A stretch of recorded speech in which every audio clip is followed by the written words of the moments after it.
الحمد لله الحمد لله رب العالمين الصلاة والسلام على رسوله محمد وآله وأصحابه وذريته وأهل بيته وأحبابه وجنوده والناس أجمعين أما بعد فإن خير الحديث كتاب الله وخير الهدي هدي محمد صلى الله عليه وسلم وشر الأمور محدثاتها وكل محدثة بدعة وكل بدعة ضلالة وكل ضلالة في النار أما بعد فقد قال الله تبارك وتعالى في كلامه المجيد القرآن الحميد أعوذ بالله من الشيطان الرجيم بسم الله الرحمن الرحيم والقرآن المجيد بل عجبوا أن جاءهم منذر منكم فقال الكافرون هذا شيء عظيم أئذا متنا وكنا ترابا ذلك رجل بعيد وتعلمنا ما تنقص الأرض منكم وإننا كتاب حفيظ يا أيها الناس اتقوا ربكم الذي خلقكم من نفس واحدة وخلق منها زوجها وبث منهما رجالا كثيرا ونساء واتقوا الله الذي تساءلون به والأرحام إن الله كان عليكم رقيبا يا أيها الذين آمنوا اتقوا الله وقولوا قولا سديدا يصلح لكم أعمالكم ويغفر لكم ذنوبكم ومن يطع الله ورسوله فقد فاز فوزا عظيما يا أيها الذين آمنوا اتقوا الله حق تقاته ولا تموتن إلا وأنتم مسلمون فقال بسم الله الرحمن الرحيم اتبعوا ما أنزل إليكم من ربكم ولا تتبعوا من دونه أولياء قليلا ما تذكرون فقال رسول الله صلى الله عليه وسلم عن ابن عمر رضي الله تعالى عنه قال قال رسول الله صلى الله عليه وسلم من تشبه بقوم فهو منهم আল্লাহ পাকের দরবারে আল্লাহ সুবহানাহু ওয়া তাআলার বিশেষ মেহেরবানিতে বিশেষ দয়া সীমাহীন রহমত এবং করুণার বদৌলতে জীবনের শেষবারের মতো হলেও আবারও জামাতে আসার মতো শারীরিক সুস্থতা মানসিক প্রফুল্লতা সকল জনতা ব্যস্ততাকে উপেক্ষা করে জামাতে আসার তৌফিক আল্লাহ সুবহানাহু ওয়া তাআলা দান করেছেন এজন্য আল্লাহ পাকের দরবারে প্রশংসা করি, সকলে বলি আলহামদুলিল্লাহ। দুরূদ সালাম সর্বকালের সর্বযুগের সর্বশ্রেষ্ঠ মানুষ জনাবে মুহাম্মদুর রাসূলুল্লাহ সাল্লাল্লাহু আলাইহি ওয়াসাল্লামের উপরে বর্ষিত হোক। সকল স্তরের মুসলমানদের উপর আমার আন্তরিক মোবারকবাদ। সবশেষে আমি আপনাদের সামনে কোরআনুল কারীম সূরা আল আরাফ 7 নম্বর সূরার 3 নম্বর আয়াত তেলাওয়াত করেছি। আবু দাউদ শরীফ থেকে একটি হাদিস তেলাওয়াত করেছি। এই আয়াত এবং হাদিসটাকে সামনে রেখে আজকে কিছু কথা বলার চেষ্টা করেছি। যে বিষয় সেটা হলো একজন মুসলিম অথচ তার সাথে ইসলাম থাকবে না, এটা হতে পারে না। একজন মুসলিম, আমি একজন মুসলিম, আমার সঙ্গে ইসলাম থাকবে না, এটা কখনো হতে পারে না। এই বিষয়ে কিছু ধারণা দিয়ে আমার বক্তব্য শেষ করার প্রয়াস করব ইনশাআল্লাহ। সম্মানিত সুধী, আসুন আমি যে একজন মুসলিম, সত্যিকার অর্থে আমার সঙ্গে ইসলাম আছে কিনা। একজন মুসলিমের সঙ্গে তো ইসলাম থাকবে, এটাই তো স্বাভাবিক। কিন্তু আমি একজন মুসলিম, আমার সঙ্গে ইসলাম আছে কতটুকু। পাকিস্তানের এক অধিবেশনে ডক্টর আল্লামা ইকবাল রহমতুল্লাহ আলাইহি বলেছিলেন, ইসলাম আমাকে সব দিয়েছে, কিন্তু আমি মুসলিম হিসাবে ইসলামকে কিছুই দিতে পারিনি। বিপদ আপদ বালা মুসিবত যা কিছু আসলে ইসলাম আপনাকে আমাকে প্রোটেক্ট দেয়, কিন্তু আপনি আমি ইসলামকে কতটুকু দিলাম। কে আমার কথা মনে হয়, আমি মনে হয় আমার কথা বোঝাতে পারলাম না। আমি একজন মুসলিম, আসলে ইসলামকে কতটুকু আমি দিলাম। আমি তো ইসলাম থেকে সুবিধা গ্রহণ করছি, তাই না? কিন্তু আমার পক্ষ থেকে ইসলামকে কতটুকু দিলাম। আল্লাহ সুবহানাহু ওয়া তাআলা বলেন, ইত্তাবিউ মা উনজিলা ইলাইকুম মির রাব্বিকুম ওয়া লা তাত্তাবিউ মিন দুনিহি আউলিয়া কালিলাম মা তাযাক্কারুন। ইত্তাবিউ, তোমরা অনুসরণ করো, ইত্তেবা করো, মা উনজিলা ইলাইকুম মির রাব্বিকুম, তোমাদের রবের পক্ষ থেকে যা কিছু অবতীর্ণ করা হয়েছে। রবের পক্ষ থেকে কি অবতীর্ণ করা হয়েছে? কোরআনুল কারীমের প্রথম থেকে শেষ পর্যন্ত রবের কাছ থেকে কি অবতীর্ণ করা হয়েছে? রব অবতীর্ণ করেছেন নবী মুহাম্মদ রাসূলুল্লাহ সাল্লাল্লাহু আলাইহি সাল্লামের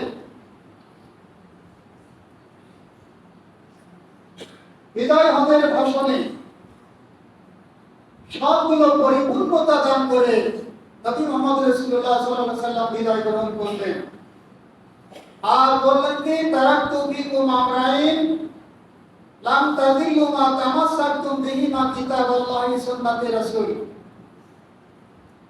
আমি রাসূল চলে যাব, এটাই স্বাভাবিক। ওয়া মা মুহাম্মাদুন ইল্লা রাসূলুন কাদ খালাত মিন ক্বাবলিহি রাসূল আফা ইন মাতা আও কুতিলা আনকালাবতুম আলা আকিবাইহি। তো মুহাম্মদ সাল্লাল্লাহু আলাইহি ওয়াসাল্লাম একজন রাসূল ছাড়া আর কিছু নন। রাসূল সাল্লাল্লাহু আলাইহি ওয়াসাল্লাম দুনিয়াতে যে সমস্ত নবী এবং রাসূল এসেছেন সবাই মৃত্যুবরণ করেছেন, সুতরাং মুহাম্মদ সাল্লাল্লাহু আলাইহি ওয়াসাল্লাম মৃত্যুবরণ করবেন, এটাই স্বাভাবিক। তো মুহাম্মদ সাল্লাল্লাহু আলাইহি ওয়াসাল্লাম মৃত্যুবরণ করলেন যে ইসলাম, মুহাম্মদ সাল্লাল্লাহু আলাইহি ওয়াসাল্লাম যতদিন জীবিত ছিলেন ইসলাম ছিল, আর মুহাম্মদ সাল্লাল্লাহু আলাইহি ওয়াসাল্লাম মৃত্যুবরণ করলে ইসলাম থাকবে না। এটাই কি যুক্তিযুক্ত কথা? না। কিয়ামত পর্যন্ত যত মানুষ আসবে সবার জন্য মুহাম্মদ সাল্লাল্লাহু আলাইহি ওয়াসাল্লামের যুগে যে ইসলাম ছিল সেই ইসলাম যেন কিয়ামত পর্যন্ত থাকে, কোন রকমের পরিবর্তন তার থেকে কিছু কমানো এবং তার সঙ্গে কিছু বাড়ানো না হয়। এজন্য আল্লাহ সাল্লাল্লাহু আলাইহি ওয়াসাল্লাম বলেন, তারাকতু ফিকুম আমরাইন, আমি তোমাদের কাছে দুটো জিনিসই রেখে যাচ্ছি। আল্লাহ সাল্লাল্লাহু আলাইহি ওয়াসাল্লাম ওই বিদায়ের ভাষণে বলেছিলেন, আমার কথাগুলো তোমরা মনোযোগ সহকারে শ্রবণ করো। জানি না আগামী বছর তোমাদের সঙ্গে আমার দেখা হবে কিনা, আমার জানা নাই। আল্লাহ রাসূল এই কথাগুলো বলেছিলেন, হৃদয়স্পর্শী কথাগুলো বলেছিলেন, কারণ আল্লাহ রাসূল জানতেন আগামী বছর হয়তো আল্লাহ সুবহানাহু ওয়া তাআলা এই ময়দানে আর উপস্থিত করাবেন কিনা জানা নাই। তাই তিনি নবী সাল্লাল্লাহু আলাইহি ওয়াসাল্লাম বলেছিলেন, আমার কথাগুলো মনোযোগ সহকারে শোনো। জানি না আগামী বছর তোমাদের সঙ্গে আর একত্রিত হতে পারবো কিনা। আমি মুহাম্মদ সাল্লাল্লাহু আলাইহি ওয়াসাল্লাম চলে যাব। তোমাদের কাছে দুটো জিনিসই রেখে যাচ্ছি। সেই দুটো জিনিস যতদিন পর্যন্ত তোমরা ধরে রাখবে, ততদিন পর্যন্ত তোমাদের ব্যক্তি জীবন থেকে আন্তর্জাতিক জীবন পর্যন্ত তোমাদের কোন রকমের পদস্খলনের সম্ভাবনা নাই। সুবহানাল্লাহ। বলতে পারেন পদস্খলনের সম্ভাবনা নাই, তার মানে মুহাম্মদ সাল্লাল্লাহু আলাইহি ওয়াসাল্লামের যুগে সাহাবীরা, মুহাম্মদ সাল্লাল্লাহু আলাইহি ওয়াসাল্লাম সহ সাহাবীরা এবং পরবর্তী যুগের যে সমস্ত মুহাদ্দিসিন ইকরাম এসেছেন, ওনারা কি শারীরিকভাবে নির্যাতিত হননি? মানসিকভাবে নির্যাতিত হননি? শারীরিকভাবে মানসিকভাবে নির্যাতিত হয়েছে। তার মানে কি এই যে তারা ঈমান হারা হয়েছে, তারা ইসলাম হারা হয়েছে, তারা মুসলিম হারা হয়েছে, মুসলিম আদর্শ হারা হয়েছে? না। ইমাম আহমদ ইবনে হাম্বলের কথা আপনারা সবাই জানেন। ইমাম আহমদ বিন হাম্বলকে সেই সময় সেই প্রতিষ্ঠিত শাসকেরা ইমাম আহমদ বিন হাম্বলকে একটা কুকুর এবং বিড়াল মারা গেলে যেমন ছোট বাচ্চারা গলায় দড়ি দিয়ে রাস্তায় টেনে নিয়ে বেড়ায়, ইমাম আহমদ বিন হাম্বলকে সেই যুগের প্রতিষ্ঠিত সরকারের পক্ষ থেকে ইমাম আহমদ বিন হাম্বলের গলায় দড়ি দিয়ে মরা বিড়াল এবং কুকুরের মতো রাস্তায় টেনে নেওয়া হয়েছিল। অথচ সেই যুগে ইমাম আহমদ বিন হাম্বলের জুড়ি কোনো মুহাদ্দিস সেই যুগে ছিল না। সম্মানিত শুধু তার মানে কি এই যে গলায় দড়ি দিয়ে কুকুর বিড়ালের মতো টেনে নেওয়া মানে ইসলাম থেকে ইমাম আহমদ বিন হাম্বল সরে গেছেন, মুসলিম থেকে ইমাম আহমদ বিন হাম্বল সরে গেছেন? এটাই কি প্রমাণিত হয়? এটাই প্রমাণিত হয় না। তারপরে আসুন ইমাম আবু হানিফা রাহমাতুল্লাহি আলাইহি, ইমাম আবু হানিফা রাহমাতুল্লাহি আলাইহিকে জেলখানায় বিষ পান করে তার জীবন লীলা শেষ করে দেওয়া হয়। সরকারিভাবে জেলখানায় তাকে বিষ পান করিয়ে তাকে মেরে দেওয়া হয়। ওই ইমাম আবু হানিফা রাহমাতুল্লাহি আলাইহি ইসলাম থেকে সরে গেছেন, মুসলিম থেকে সরে গেছেন। অথচ আমরা সামান্য সুযোগ পেলেই, সামান্য একটু মানে 19-20 হলেই থাক ইসলাম, থাক মুসলিম, দরকার নাই ইসলামের, প্রয়োজন নাই আমি আমার মুসলিমের, কি তাই না? অথচ আল্লাহ সুবহানাহু ওয়া তাআলা বললেন, ইত্তাবিউ মা উনজিলা ইলাইকুম মির রাব্বিকুম ওয়া লা তাত্তাবিউ মিন দুনিহি আউলিয়া কালিলাম মা তাযাক্কারুন। ইত্তাবা করো, অনুসরণ করো, মা উনজিলা ইলাইকুম মির রাব্বিকুম, তোমাদের রবের পক্ষ থেকে যা অবতীর্ণ করা হয়েছে, রবের পক্ষ থেকে অবতীর্ণ করা হয়েছে। কোরআনুল কারীমের গোটা কোরআনুল কারীম রবের পক্ষ থেকে অবতীর্ণ করা হয়েছে এবং নবী মুহাম্মদ রাসূলুল্লাহ সাল্লাল্লাহু আলাইহি ওয়াসাল্লামের 23 বছর নবুয়তের জিন্দেগিতে নবী মুহাম্মদ রাসূলুল্লাহ সাল্লাল্লাহু আলাইহি ওয়াসাল্লাম যত কথা বলেছেন সবগুলো হাদিস, যত কাজ করেছেন সবগুলো হাদিস। আল্লাহ নবী সাল্লাল্লাহু আলাইহি ওয়াসাল্লামের সামনে সাহাবীরা অনেক কাজ করেছেন, কথা বলেছেন। আল্লাহ নবী সাল্লাল্লাহু আলাইহি ওয়াসাল্লাম সেগুলো নিষেধ করেনি, করতে বলেনি। এগুলো হলো মৌলসম্মতি হাদিস, এগুলো হলো হাদিস। সুতরাং প্রত্যেকটা ব্যক্তি, প্রত্যেকটা মুসলিম তার ব্যক্তি জীবন থেকে আন্তর্জাতিক জাতীয় জীবন পর্যন্ত প্রত্যেকটা পদক্ষেপে প্রত্যেকটা মুহূর্তে যেখানে যা কিছুর প্রয়োজন ইসলাম সব কিছু কমপ্লিট করে দিয়ে চলে গেছেন বিশ্বনবী মুহাম্মদ রাসূলুল্লাহ সাল্লাল্লাহু আলাইহি ওয়াসাল্লাম। অথচ আপনার আমার সামনে বিজাতীয় সভ্যতা বিজাতীয় কালচার আসলেই যেন আমি সেটাই ছুঁড়ে ফেলে দিই যেটা সাহাবায়ে কেরাম আঁকড়ে ধরেছিলেন, যেটা নবী মুহাম্মদ রাসূলুল্লাহ সাল্লাল্লাহু আলাইহি ওয়াসাল্লামের সাথীরা আঁকড়ে ধরেছিলেন, যেগুলো মুহাদ্দিসিনে কেরাম যেগুলো আঁকড়ে ধরেছিলেন, আল্লাহ নবী সাল্লাল্লাহু আলাইহি ওয়াসাল্লামের পরবর্তী যুগে যারা আঁকড়ে ধরেছিলেন। আমাদের সামনে সামান্য বিজাতীয় সভ্যতা আসলেই আমরা ইসলামকে ছুঁড়ে ফেলে দেই, মুসলিমকে জলাঞ্জলি দেই, আমরা বিজাতীয় সভ্যতাকে গ্রহণ করে ফেলি। এটাই কি আসলে মুসলিম আদর্শ? এটাই কি মুসলিমের দাবি? আর আল্লাহ সুবহানাহু ওয়া তাআলা কি এটাই বলেছিলেন, ইত্তাবিউ মা উনজিলা আলাইকুম মির রাব্বিকুম ওয়ালা তাত্তাবিউ মিন দুনিহি আউলিয়া কালিলাম মা তাযাক্কারুন। আল্লাহ বলেন ওয়ালা তাত্তাবিউ, তুমি অনুসরণ করো না, মেনে নিও না।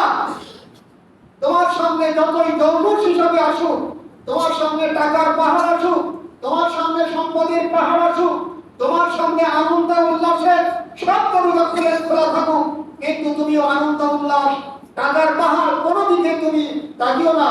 তুমি তাকাও ইহদিনাস সিরাতাল মুস্তাকিম। সাহাবায়ে ইসমিনরা যে পথে চলেছিল, নবী আলাইহিস সালাতু ওয়াস সালাম যে পথে চলেছিল, তুমিও সেই পথে চলবে। অথচ আমরা এখন বিজাতীয় সভ্যতাগুলো একেবারে যখন আমাদের সামনে এসে যায়, আমার ইসলাম থাক, আমার মুসলিম, আমি মুসলিম থাক, যাই থাকি, সেগুলো ফেলে দিয়ে আমি বিজাতীয় সভ্যতা গ্রহণ করি। সম্মানিত শুনি, আমাদের সামনে আসছে আজকের 10ই এপ্রিল, আগামী 14ই এপ্রিল বিশ্ব ভ্যালেন্টাইন ডে, কি তাই না? আগামী 14ই এপ্রিল আসছে কি পয়লা বৈশাখ। পয়লা বৈশাখ আসছে না? মনে আছে আপনাদের? ও না, আমি মনে করে দিলাম নাকি? আগামী 14ই এপ্রিল পয়লা বৈশাখ। এই পয়লা বৈশাখে যে নম্রতা, বেহায়াপনা, যে অশ্লীলতা রয়েছে, ইসলামের প্রথম যুগে এটা ছিল না। এই মাত্র কয়েক বছর আগে এটা শুরু হলো। এটা রাজকীয় ভাবে, এটা সরকারি ভাবে কয়েক বছর আগে শুরু হলো। এই বাদশা আকবরের থেকে শুরু হলো, বাদশা আকবরের থেকে, দিল্লি লাইন থেকে শুরু হলো এই পয়লা বৈশাখ শুরু হলো। অথচ এর আগে পয়লা বৈশাখের কোনো নামগন্ধই ছিল না। পয়লা বৈশাখ আসলে এই মুসলমানেরা কি করে? তারা বৈশাখী পোশাক পরে, বৈশাখী আনন্দ উল্লাস পালন করে, বৈশাখী যাবতীয় কৃষ্টি কালচার, যাবতীয় নম্র বিহারপনা, এই আদর্শবাদী মুসলিম সেটা গ্রহণ করে। অথচ নবী মুহাম্মদ রাসূলুল্লাহ সাল্লাল্লাহু আলাইহি ওয়াসাল্লামকে আল্লাহ সুবহানাহু ওয়া তাআলা অত্যন্ত গম্ভীরভাবে ঘোষণা করে দিয়ে বলেন, ওয়ালান তারজানকাল ইয়াহুদা ওয়ান নাসারা হাত্তা তাত্তাবি'a মিল্লাতাহুম কুল ইন্না হুদাল্লাহি হুয়াল হুদা ওয়ালা ইত্তাবাত আহওয়াহুম বাদাল্লাযী যাকা মিনাল হক। আল্লাহ সুবহানাহু ওয়া তাআলা বলেন, ইহুদি নাসারা যারা রয়েছে তারা কখনোই তোমাদের উপরে সন্তুষ্ট হবে না, কখনো তোমাদেরকে বন্ধু রূপে গ্রহণ করবে না, যতক্ষণ পর্যন্ত তোমরা তাদের আদর্শ গ্রহণ না করবে, যতক্ষণ পর্যন্ত তাদের কৃষ্টি কালচার গ্রহণ না করবে, ততক্ষণ পর্যন্ত তারা তোমাদের উপরে কখনোই সন্তুষ্ট হবে না। আমরা কপাল পড়া মুসলমান, আমি একজন মুসলিম, অথচ ইসলাম আমার সঙ্গে থাকবে এটা আমি পছন্দ করি না। আমি চিন্তা করি ইসলামী আদর্শ ওই মসজিদের ভিতরে সীমাবদ্ধ। আমি চিন্তা করি ইসলামী আদর্শ, ইসলামী কৃষ্টি কালচার গুলো ওই সালাত, সিয়াম, হজ, যাকাতের ভিতরে সীমাবদ্ধ। আসলে কি ইসলামী কৃষ্টি কালচার গুলো হজ, যাকাত, সিয়াম এর ভিতরে সীমাবদ্ধ? হয় ইসলাম গোটা কেন্দ্রিকটাই হলো ইসলামের ভিতরে আপনাকে আমাকে থাকতেই হবে। ওই সময় নবী মুহাম্মদ রাসূলুল্লাহ সাল্লাল্লাহু আলাইহি ওয়াসাল্লামের আদর্শ অনুসরণ না করলে তার পরিণামটা কি হয়? হযরত ওমর ফারুক রাদিয়াল্লাহু তাআলা একদিন সাহাবীদের সামনে তাওরাতের কোন একটা খণ্ড নিয়ে তেলাওয়াত করতেছিলেন এবং বলতেছিলেন, এই কথাগুলো না কত সুন্দর। আমার কথা বুঝতে পারছেন তো? হযরত ওমর ফারুক রাদিয়াল্লাহু তাআলা একদিন কয়েকজন সাহাবীদের সামনে বসেছিলেন বসে থাকা অবস্থায় তিনি তাওরাতের কিছু কথা বলছিলেন, সাহাবীদের সামনে তাওরাতের কিছু কথা বলছিলেন, এই কথাগুলো না কত সুন্দর।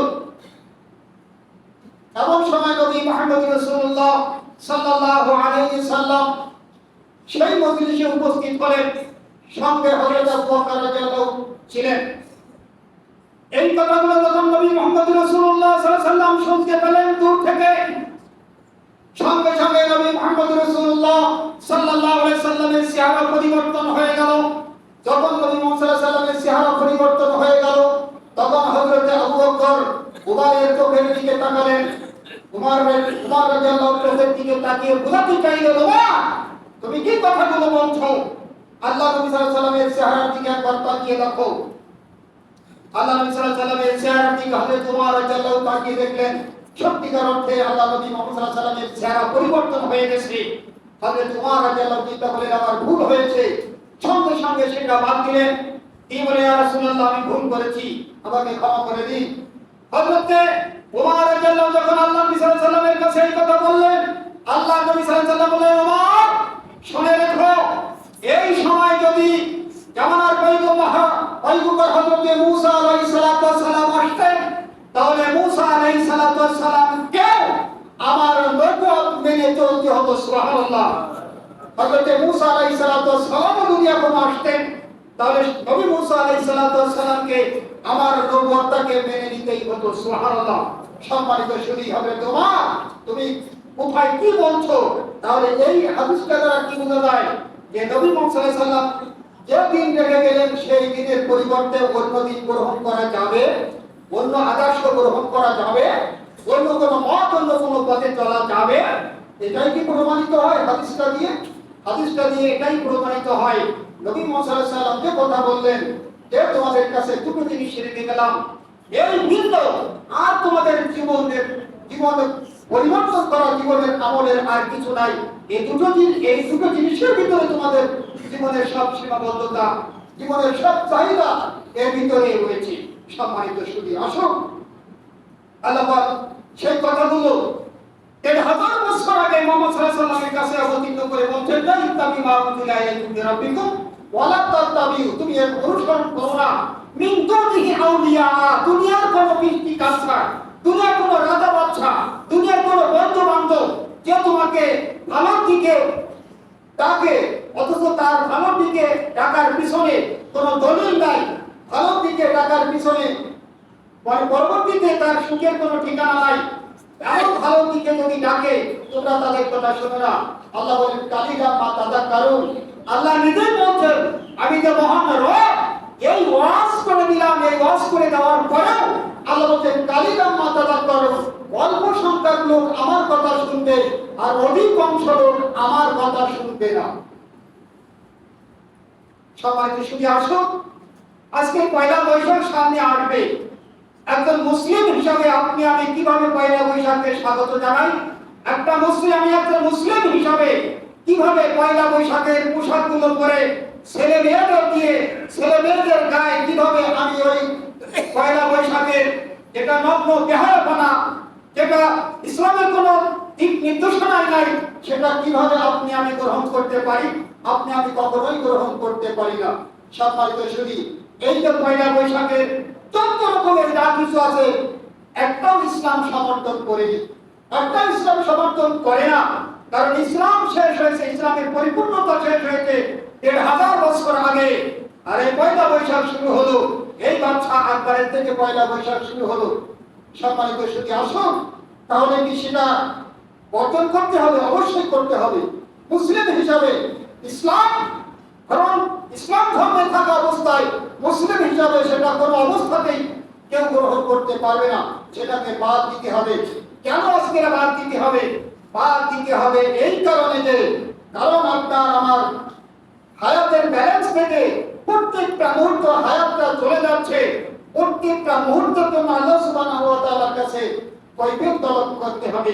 কৈফিয়ত তলব করবে আল্লাহ সুবহানাহু ওয়া তাআলা, তার হিসাব দিতে হবে। এজন্য আপনাকে আমাকে বিজাতীয় সকল প্রকারের সভ্যতা, সকল প্রকারের কালচার আপনাকে আমাকে বাদ দিতে হবে। সম্মানিত শুধু আসুন, আল্লাহ সুবহানাহু ওয়া তাআলা সূরা আল-বাকারার 120 নম্বর আয়াতে সেই কথাই বারবার বলছেন, ওয়ালান তারজানকাল ইয়াহুদা ওয়ালান নাসারা হাত্তা তাত্তাবিআ মিল্লাতাহুম কুলিল্লাহু হুদাল্লাহি হুয়াল হুদা। ইহুদি নাসারারা কখনো নবী তোমার উপরে সন্তুষ্ট হবে না যতক্ষণ পর্যন্ত তাদের আদর্শ মেনে না নিবে। আজকে যে পয়লা বৈশাখ, এই পয়লা বৈশাখের আদর্শ তাদের আদর্শ, এটা বিজাতীয় সভ্যতা, বিজাতীয় আদর্শ, ইহুদি নাসারা খ্রিস্টানদের আদর্শ। এই আদর্শ কোনোদিন মুসলিম হিসাবে কেউ গ্রহণ করতে পারে না।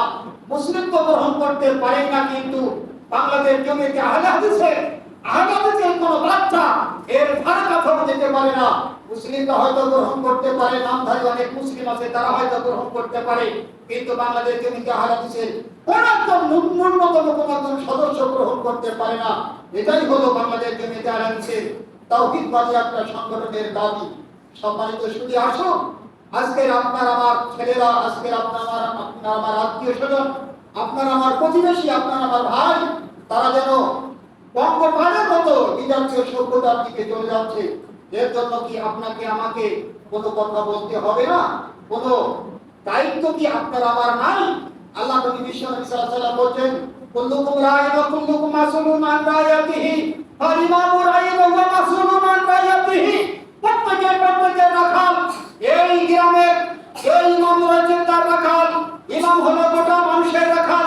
পরিবারের প্রত্যেকটা সদস্য, পরিবারের যে প্রত্যেকটা সদস্য রয়েছে, ওই বাড়িতে গার্জিয়ান রয়েছে, ওই গার্জিয়ানকে হিসাব দিতে হবে। তোমার পরিবারের প্রত্যেকটা সদস্যকে তুমি কিভাবে পরিচালনা করেছো? আল্লাহ নবী বিশ্বনবী মুহাম্মদ রাসূলুল্লাহ সাল্লাল্লাহু আলাইহি ওয়াসাল্লাম হযরতে মুআয ইবনে জাবাল রাদিয়াল্লাহুকে উপদেশ দিতে গিয়ে বলছেন, হে মুআয, তোমাকে 10টা জিনিসের উপদেশ দিচ্ছি। হযরতে মুআয রাদিয়াল্লাহু বললেন, ইয়া রাসূলুল্লাহ, আমাকে সেই 10টি জিনিসের উপদেশ দেন। 10টা বিষয়ের উপদেশ দিতে গিয়ে আল্লাহ নবী বিশ্বনবী মুহাম্মদ রাসূলুল্লাহ সাল্লাল্লাহু আলাইহি ওয়াসাল্লাম বললেন, মুআয, 8 নম্বরে গিয়ে হযরতে মুআয রাদিয়াল্লাহু আল্লাহ নবী সাল্লাল্লাহু আলাইহি ওয়াসাল্লাম বলছেন, মুআয, শোনো, তোমার পরিবার পরিজনের প্রত্যেকটা সদস্যকে দ্বীন শিক্ষা দেবে, তোমার পরিবারের পরিজনের প্রত্যেকটা সদস্যকে ইসলাম শিক্ষা দেবে, তোমার পরিবারের প্রত্যেকটা সদস্যকে তারবিয়ত শিক্ষা দেবে, তোমার পরিবারের প্রত্যেকটা সদস্যকে ভালো যেগুলো সেইগুলো শিক্ষা দিবে। এই তোমার পরিবার পরিজনের সকলকে তারবিয়ত শিক্ষা দিতে, দ্বীন শিক্ষা দিতে, ইসলাম শিক্ষা দিতে, ভালো গুলো শিক্ষা দিতে, তোমার কন্ট্রোলের হাতকে কন্ট্রোলের লাঠিতে তাদের উপর থেকে তুলে নেবে না। অর্থাৎ তুমি তাদেরকে উপদেশ দিতেই থাকবে। কেমন উপদেশ দিবে? হযরত লোকমান তার ছেলেদেরকে উপদেশ দিতে কি বলছেন? বাইনি বালা লোকমান লিবনিহি ওয়া ইয়াইদুহু, ইয়া বুনাইয়া লা তুশরিক বিল্লাহি শাইয়্যা ইন্না শিরকা লা যুলমুন আযীম। উদাহরণ দিতে গিয়ে আল্লাহ সুবহানাহু ওয়া তাআলা হযরত লোকমানের উদাহরণ দিয়ে বলছেন, দুনিয়ার মানুষ শুনে নাও, হযরত লোকমান তার ছেলেদেরকে উপদেশ দিতে গিয়ে বলেছিল, হে আমার সন্তানেরা, লা তুশরিক বিল্লাহ, জীবনের কোনো অবস্থাতেই আল্লাহর সঙ্গে শরীক করবে না। জেনে রাখো, ইন্না শিরকা লা যুলমুন আযীম, যত রকমের গুনাহ রয়েছে, যত রকমের অপরাধ রয়েছে, সবথেকে সুপার পাওয়ারের অপরাধ হলো আল্লাহর সঙ্গে শরীক করা। সুতরাং আল্লাহর সঙ্গে কাউকে শরীক করবে না। ইয়া বুনাইয়া আকিমুস সালাহ, হে আমার সন্তানেরা, 5 ওয়াক্ত সালাত আদায় করবে, 5 ওয়াক্ত সালাত আদায় করবে। হযরত মুআয ইবনে জাবাল রাদিয়াল্লাহুকে বিশ্বনবী মুহাম্মদ সাল্লাল্লাহু আলাইহি ওয়াসাল্লাম যে উপদেশ দিয়েছিলেন, 10টা উপদেশ দিয়েছিলেন, 3য় নম্বরের উপদেশ দিতে গিয়ে আল্লাহ নবী সাল্লাল্লাহু আলাইহি ওয়াসাল্লাম মুআয ইবনে জাবালকে বলছেন, হে মুআয, শুনে রাখো, তুমি তোমার পরিবার পরিজনদেরকে 5 ওয়াক্ত সালাতের নির্দেশ দিবে, 5 ওয়াক্ত সালাতের নির্দেশ দিবে। তুমি যেমন তোমার পরিবার পরিজনকে 5 ওয়াক্ত সালাতের নির্দেশ দিবে, তুমিও তেমনি 5 ওয়াক্ত সালাতের আদায়কারী হয়ে যাবে। কোন অবস্থাতেই ফরজ সালাত ত্যাগ করবে না, কোন অবস্থাতেই ফরজ সালাত ছেড়ে দেবে না। হে বল, জেনে রাখো, কোন অবস্থাতে ফরজ সালাত ছেড়ে দেবে না, কোন অবস্থাতে ফরজ সালাত ছেড়ে দেবে না। বল, ব্যবসার নাম করে ফরজ সালাত ছেড়ে দেবে না, পরের ক্ষেত্রে কাজ করি এই নাম করে ফরজ সালাত ছেড়ে দিবে না। আমি একজন মোটরসাইকেল ড্রাইভার, তাই ফরজ সালাত ছেড়ে দেবে না। আমি একজন ভ্যানের ড্রাইভার, তাই ফরজ সালাত ছেড়ে দেবে না। বাড়ির সংসারের অনেক কাজ করতে করতে আমি হয়রান হয়ে যাই, তাই ফরজ সালাত ছেড়ে দেবে না, কোনো অবস্থাতেই ফরজ সালাত ছেড়ে দেবে না। লা তাতরুকান্না সালাতা মাকতুবাতান মুতাআম্মাদান। আল্লাহ নবী সাল্লাল্লাহু আলাইহি ওয়াসাল্লাম বলেন, মুআজ, যে ব্যক্তি ইচ্ছাকৃতভাবে ফরজ সালাত ছেড়ে দেয়, ওই ব্যক্তির উপরে আল্লাহর কোনো জিম্মাদারি থাকে না, আল্লাহ রাব্বুল আলামিনের কোনো দয়ার ভিতরেও থাকে না। ও গালিব চাপা পড়ে মরুক, ও কাফর থেকে পড়ে মরুক, ও ইহুদি হয়ে মরুক, ও খ্রিস্টান হয়ে মরুক, ও অমুসলিম হয়ে মরুক, আল্লাহ সুবহানাহু ওয়া তাআলা বলেন তাতে আমার কোনো আসে যায় না। সম্মানিত শুনি, কথাটা যত নরমাল ভাবে আপনি শুনলেন, কথা কিন্তু অত নরমাল নয়। আল্লাহ নবী সাল্লাল্লাহু আলাইহি ওয়াসাল্লাম বলেন, মত শুনে রাখো, কোন অবস্থাতেই ফরজ সালাত ছেড়ে দেবে না। সম্মানিত শুনি, রমজানে যেমন প্রত্যেকেই ফরজ সালাতের জন্য খুব ব্যস্ত ছিল, এখন কি আমরা সবাই ব্যস্ত আছি? ফরজ সালাত কখন মনে পড়ে এখন? অথচ দৈনিক 5 বার রমজানে যখন মুয়াজ্জিন আযান দিত, ফজরের আযান দিত, জোহরের আযান দিত, আসরের আযান দিত, মাগরিবের আযান দিত, ইশার আযান দিত, রমজানের যেমন 5 ওয়াক্ত সালাতের আযান দিত, রমজানের বাইরে আজও ফজরের সালাতের আযান দিয়েছে, আজও জুমার সালাতের আযান দিয়েছে। অথচ রমজানে আমাদের মসজিদগুলো পরিপূর্ণ ছিল ফরজ সালাত আদায়ের জন্য। রমজান চলে যাওয়ার পরে আর সেই 1 কাতার থেকে 1.5 কাতার এর বেশি ফজরে আর লোক পাওয়া যায় না। তাহলে কি রমজানের বাইরে দিয়ে ফরজ সালাতগুলো ছেড়ে দেওয়ার কোন নিয়ম ইসলাম আপনাকে আমাকে এই দরজা খুলে দিয়েছে? তাহলে কেন ফরজ সালাত ছেড়ে দিচ্ছেন? ও মুসলিম, কেন ফরজ সালাত ছেড়ে দিয়েছেন? আপনি একজন মুসলিম, অথচ ইসলাম আপনার সাথে থাক এটা আপনি পছন্দ করেন না। আপনার বউকে সঙ্গে করে নিয়ে যাচ্ছেন, আপনার স্ত্রীকে সঙ্গে করে নিয়ে যাচ্ছেন, অথচ আপনার স্ত্রী বোরকার ভিতরে থাকবে, বোরকা দিয়ে আপনার সঙ্গে আপনার রিকশায় আপনার পাশে থাকবে, এটা আপনি চাচ্ছেন না।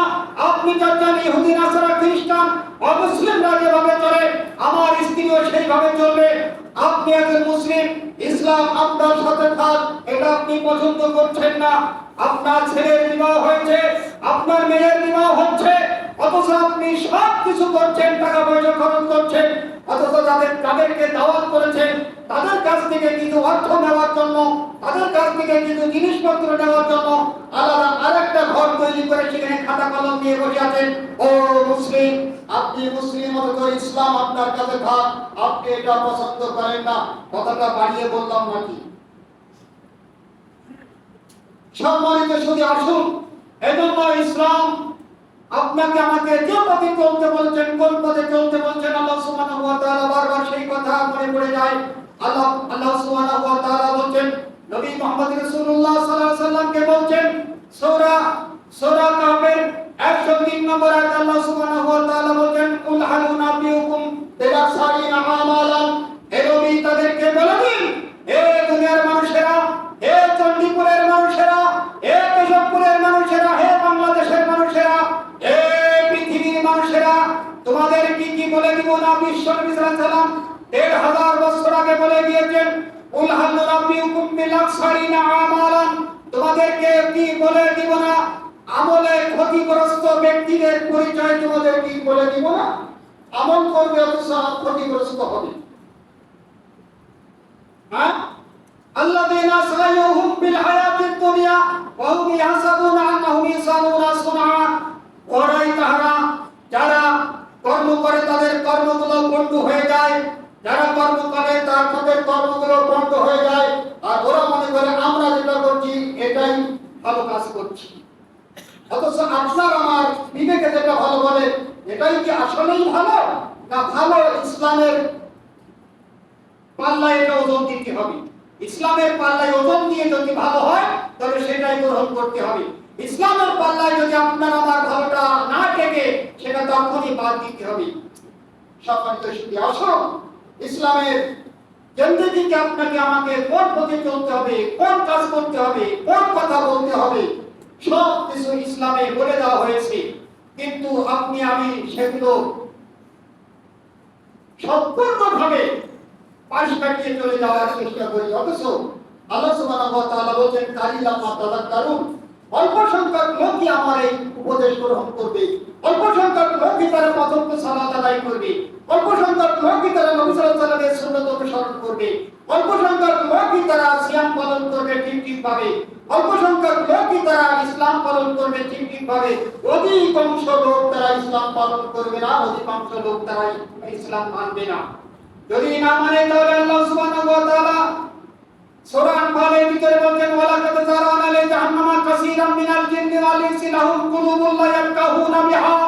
ওই সকল জিন এবং মানুষের অধিকাংশ জিন এবং মানুষের জন্য আমি আল্লাহ সুবহানাহু ওয়া তাআলা জাহান্নাম তৈরি করে রেখেছি। নাউযুবিল্লাহ। আল্লাহর অধিকাংশ মানুষের জিনদের জন্য আমি জাহান্নাম তৈরি করে রেখেছি। ওয়ালাকাদ জারানা লি জাহান্নামা কাসীরাম মিনাল জিন্নি ওয়াল ইনসি লাহুম কুলুবুন লা ইয়াফকাহুনা বিহা। যাদের অন্তর দিয়েছিলাম, অন্তর দিয়ে তারা সব কিছু অনুভব করত, কিন্তু ইসলামকে অন্তর দিয়ে বোঝার চেষ্টা করতো না। সুন্নাহকে তারা অন্তর দিয়ে বোঝার চেষ্টা করতো না, সুন্নাহকে তারা মানতই না, ইসলামকে তারা মানতই না। সুতরাং এই সকল হৃদয়ের ব্যক্তিরা সব জাহান্নামে চলে যাবে। আমি বলিনি, আল্লাহ বলেছেন ওয়ালাকাদ জারানা লি জাহান্নামা কাসীরাম মিনাল জিন্নি ওয়াল ইনস।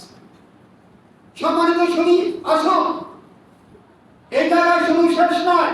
সূরা হামিম ৭ নম্বর আয়াতে আল্লাহ সুবহানাহু ওয়া তাআলা বলেন কিয়ামতের ময়দানে মহাশরে আল্লাহ সুবহানাহু ওয়া তাআলা পাপিষ্ঠ ব্যক্তিদেরকে যখন জাহান্নামে নিক্ষেপ করবেন, পাপিষ্ঠ ব্যক্তিদেরকে যখন শাস্তি প্রয়োগ করবেন তাদের উপরে, এই মানুষেরা সেই শাস্তি দেখে বেকার হয়ে যাবে, সেদিন বড় হতাশ হয়ে যাবে। আল্লাহ সুবহানাহু ওয়া তাআলার কাছে সেদিন বলতে থাকবে আকালু রব্বানা ইন্না আতানা সাদাতানা, আকালু রব্বানা, হে আমাদের রব, সামেনা আতানা, আমরা সেগুলো শুনলাম, এগুলো অনুভব করলাম, আমাদেরকে আরেকবার ছেড়ে দেওয়া হোক, যেন আমরা দুনিয়াতে গিয়ে ভালো কাজ করতে পারি।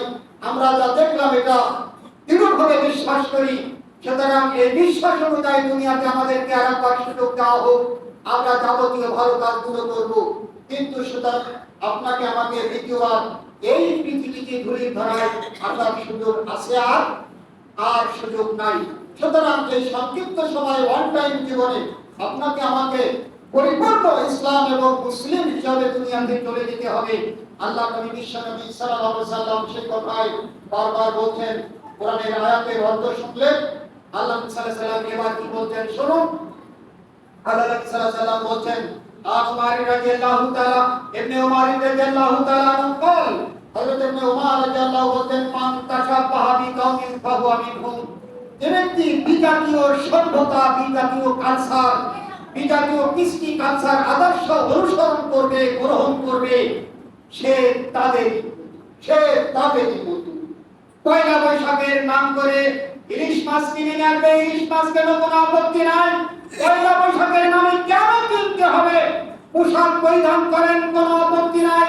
পয়লা বৈশাখের নামে পোশাকটা কেন কিনতে হবে? পয়লা বৈশাখের নামে কেন গরুর গোশত কিনতে হবে? পয়লা বৈশাখের নামে কেন যেটা সমাজে প্রচলিত হচ্ছে সেটা করতে হবে? আমি তো একজন মুসলিম, আমি একজন আদর্শবাদী মুসলিম, আমি ইসলাম নিয়ে থাকতে চাই। আমার কথাবার্তা, চালচলন, আচার আচরণ সঠিকভাবে ইসলাম সমর্থিত হতে হবে। যদি হয় ইসলাম বিবর্তিত, তাহলে কিয়ামতের ময়দানে মহাশরে আপনাকে আমাকে কি অবস্থা হতে হবে ওই শুনুন। নবী মুহাম্মদ সাল্লাল্লাহু আলাইহি ওয়াসাল্লাম বলেন আমি হাউস কাউসারের কাছে দাঁড়িয়ে থাকব, হাজার হাজার লক্ষ লক্ষ উম্মতেরা আমার কাছে আসবে পানি পান করার জন্য।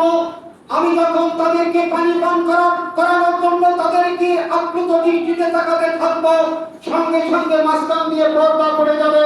যখনই পর্দা পড়ে যাবে বিশ্বনবী সাল্লাল্লাহু আলাইহি ওয়াসাল্লাম বলছেন আমি ফেরেশতাদেরকে বলবো আমার সামনে দিয়ে কেন পর্দা ফেলে দেওয়া হলো? আমি তো চিনতে পারছি ওরা আমার উম্মত। নবী মুহাম্মদ সাল্লাল্লাহু আলাইহি ওয়াসাল্লামকে তখন বলা হবে ইয়া রাসূলুল্লাহ, ওরা আপনার উম্মত নয়, ওরা আপনার উম্মত নয়। আপনি যে দিন রেখে এসেছিলেন, আপনি বলেছিলেন তারাকতু ফীকুম আমরাইন লাম তাদিল্লু মা তামাসসাকতুম বিহিমা কিতাবাল্লাহি ওয়া সুন্নাতি রাসূল। আমি রাসূল চলে যাচ্ছি, তোমাদের কাছে দুটো জিনিস রেখে গেলাম, মহাগ্রন্থ আল কোরআনুল কারীম আর আমার জীবদ্দশায় সুন্নাহগুলো তোমাদের কাছে রেখে গেলাম। এই সমস্ত মানুষেরা আপনার সুন্নাহকে মূল্যায়ন করতো না, আপনার কথাকে মূল্যায়ন করতো না। তারা বিজাতীয় সভ্যতা, বিজাতীয় কৃষ্টি কালচার, বিজাতীয় নগ্ন বেহায়াপনা সব কিছু গ্রহণ করেছে। আল্লাহ রাসূল সাল্লাল্লাহু আলাইহি ওয়াসাল্লাম বলবেন, শয়তান শয়তান দূর হয়ে যাও আমার সামনে থেকে, দূর হয়ে যাও আমার সামনে থেকে। এই ইসলামকে বিজয় করার জন্য বহুতে দান মোবারক শহীদ হয়েছে। এই ইসলামকে বিজয় করার জন্য খপ্পর সুরে বিদ্ধ হয়েছে। এই ইসলামকে বিজয় করার জন্য বিলালের মুরিদটাকে পাথর চাপা দিয়েছে। এই ইসলামকে বিজয় করার জন্য হাজার হাজার সাহাবারা জীবন শহীদ করে দিয়েছে। আর তুমি সেই ইসলাম বিনা কষ্টে পাওয়া সত্ত্বেও সেটাকে গ্রহণ করতে পারো নাই। শয়তান দূর হয়ে যাও আমার সামনে থেকে, দূর হয়ে যাও আমার সামনে থেকে। সম্মানিত জঙ্গিপুরবাসী, সম্মানিত দেশবাসী, মুসলিমবাসী, সেদিন আপনার আমার অবস্থাটা কি হবে? যেদিন আল্লাহ সাল্লাল্লাহু আলাইহি ওয়াসাল্লামের আদর্শ অনুসরণ না করলে তার সামনে থেকে দূর হয়ে যাও, এই শব্দটা কানে শুনতে হবে। আমরা কেউ চাই না আল্লাহ নবী বিশ্বনবী মুহাম্মদ সাল্লাল্লাহু আলাইহি ওয়াসাল্লামের পক্ষ থেকে আমাদের কানে ময়দানে মহাশরে এই কথাটা আসুক যে আল্লাহ নবী আমাদেরকে বলবেন, দূর হয়ে যাও আমার সামনে থেকে, তোমাদের মতো উম্মতের প্রয়োজন নাই। আমি রেখে এসেছিলাম ইসলাম, সেই ইসলামকে তোমরা বর্জন করেছো, ইসলামের উপরে তোমরা বর্ধিত করেছো, ইসলামকে ছেড়ে ছুটে একেবারে সংক্ষিপ্ত করে ফেলেছো। এমন যেন আমরা কেউ না হই। আল্লাহ সুবহানাহু ওয়া তাআলা আমাদের সকলকেই ইসলামের যাবতীয় বিধিনিষেধ মেনে চলার তৌফিক দান করুন। সকলে বলি আল্লাহুম্মা আমিন। বারাকাল্লাহু লানা ওয়া লাকুম ফিল কুরআনিল আযীম ওয়া নাফা'না বিআয়াতিল যিকরিল হাকীম ফা ইন্নাহু তাআলা জাওয়াদুন কারীমুন ওয়ালিকুম ওয়া রাহমাতুল্লাহি।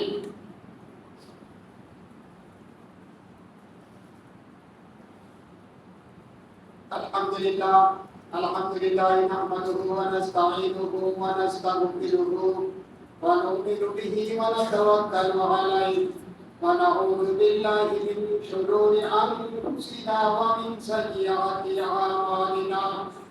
মান ইয়াহদিহিল্লাহু ফালা মুদিল্লা লাহু ওয়া মান ইউদ্লিলহু ফালা হাদিয়া লাহু। ওয়া আশহাদু আন লা ইলাহা ইল্লাল্লাহু ওয়াহদাহু লা শারীকা লাহু ونشهد أن سيدنا ومولانا محمدا عبده ورسوله الذي أرسله بالحق بشيرا ونذيرا وداعيا إلى الله بإذنه وسراجا منيرا. إن الله وملائكته يصلون على النبي يا أيها الذين آمنوا صلوا عليه وسلموا تسليما. اللهم صل على محمد وعلى آل محمد كما صليت على إبراهيم وعلى آل إبراهيم إنك حميد مجيد. اللهم بارك على محمد وعلى آل محمد كما باركت على إبراهيم وعلى آل إبراهيم إنك حميد مجيد. اللهم أعز الإسلام والمسلمين بحق الكفرة والمظالمين والمخالفين. عباد الله رحمكم الله، إن الله يأمر بالعدل والإحسان وإيتاء ذي القربى وينهى عن الفحشاء والمنكر والبغي يعظكم لعلكم تذكرون. ربنا ظلمنا أنفسنا وإن لم تغفر لنا وترحمنا لنكونن من الخاسرين. ربنا آتنا في الدنيا حسنة وفي الآخرة حسنة وقنا عذاب النار. حسنة وقنا عذاب الموت. حسنة وقنا عذاب القبر. حسنة وقنا عذاب الميزان. حسنة وقنا عذاب الصراط. حسنة وقنا عذاب جهنم. رب ارحمهما كما ربياني صغيرا.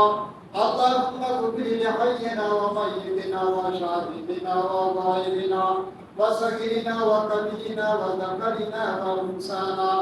اللهم من احييته منا فاحيه على الاسلام ومن توفيته منا فتوفه على الايمان.